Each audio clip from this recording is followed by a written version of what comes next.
John Herdman, coach of the Canadian National Women's Soccer Team. John, thank you so much for doing this. A lot of the players on the team, they credit yourself with having turned around not only the achievements and the performance of the team, but also the mentality of the team, their confidence. How have you managed to do that? I think the first thing is surround yourself with good people. That's absolutely key. You've got to get the best in their fields, and if you can't get the best in their field, you just get the best people that are around, because they typically get the best out of themselves. So that'll be my first key, and then the next thing is have a plan and be really clear on what that is. And then as a coach, stay true to what you believe's right in terms of coaching people and getting the best out of them. So I think just consistency in those three things always make a difference. You have a player like Christine Sinclair on the team. How do you run that fine balance between coaching her and motivating her, and then also letting her work her magic? I think that's the art of coaching and working with any people in any field. You can translate this across your kids or across business. You people are innately talented.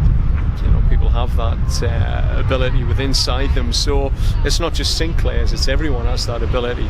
And I've got to look at all these players in that same way. So, the difference with Sink is she's been given some gifts that maybe not everyone's given in terms of cognitive ability, the way she sees the game and reads it. So exactly what you've articulated there. You have to then look at the individual and then bring a coaching style and an approach that's going to suit her needs. And the needs for Christine it's been more about leadership with her. It's about recognising that it's not just actions that are important and deeds, it's words as well. And I've been encouraging her to become more of an orator in our group and using that power of our voice, which she's never really embraced, and she's started to over the last few words to recognise when she speaks.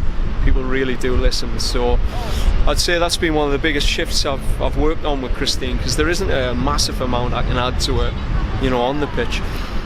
And finally, John, the team heads into Rio with different expectations, at least from the public, than in London. London was a little bit unknown, but now the team goes in as a defending bronze medalist.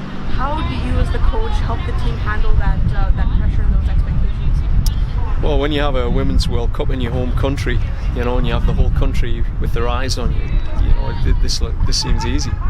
Our last one was like climbing Everest in terms of the fear of falling off, which I think that's what's very different to this tournament. When you're in a home World Cup, it's very hard to elicit that creative juice that's required to bring the excitement and the quality needed to win football matches. It's so easy to draw on the fear of failure, and that becomes the motivator. Hence you defend well and you fight, but you can't bring the real attacking quality. I think that's what's going to be different coming into this Olympics. One, we are defending bronze medalists, we can't hide from that. Two, we don't have 60,000 people in a stadium that we have to prove ourselves to, or have that fear of getting knocked out and upsetting those fans. So I think it's going to be a nice balance, particularly with the young players we've added to the squad that bring a bit more